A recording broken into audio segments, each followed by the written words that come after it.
In 1933, with the country in the grip of the Great Depression, President Franklin D. Roosevelt signed a bill that authorized the creation of the Civilian Conservation Corps. The Corps gave unemployed young men an opportunity to make money while preserving the country's natural resources. It was so depressed that nobody could find jobs.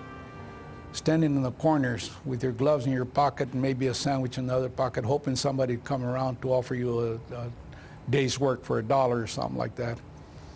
We got away from all that. And physically and mentally, and the opportunities, it made a better person of us.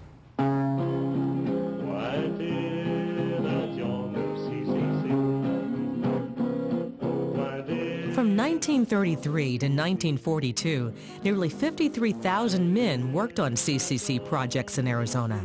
Projects such as the construction of the Walnut Canyon Visitor Center east of Flagstaff.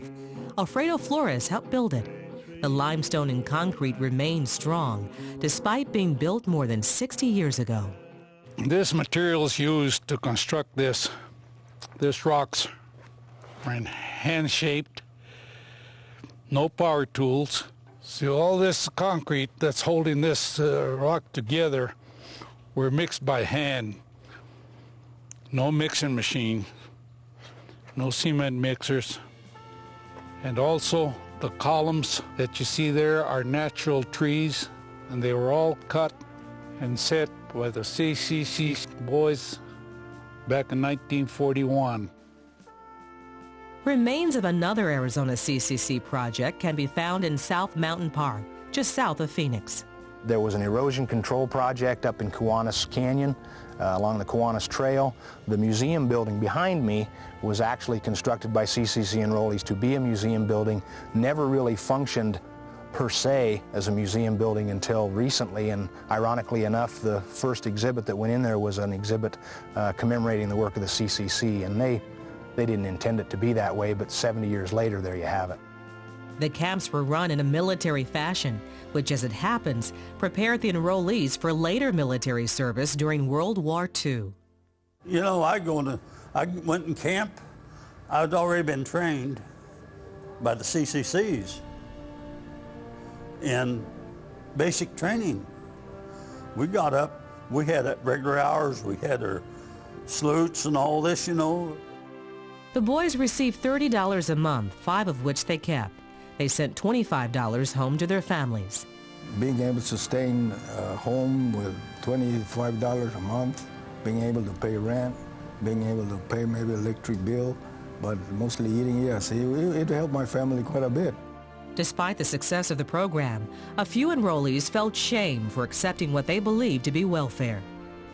Yeah, I've talked to some that talked that way, and I said, hey, you got nothing to be ashamed of. It no doubt did you a lot of good, and don't apologize to anybody for it.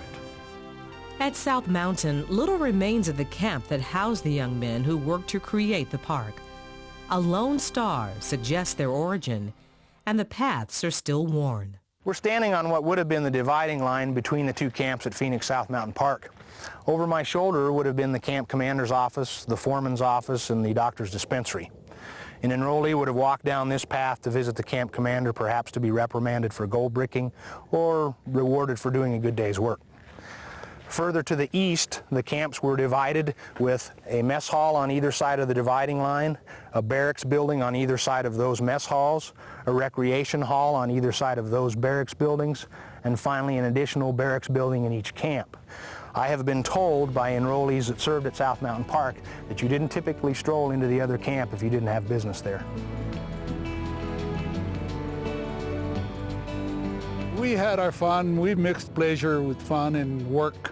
As long as the work got done, we had very, very good supervisors.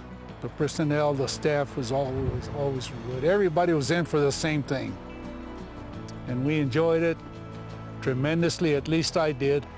If anybody had told me that I'd be here 62 years later, I'd have said, no way, I wasn't planning on it.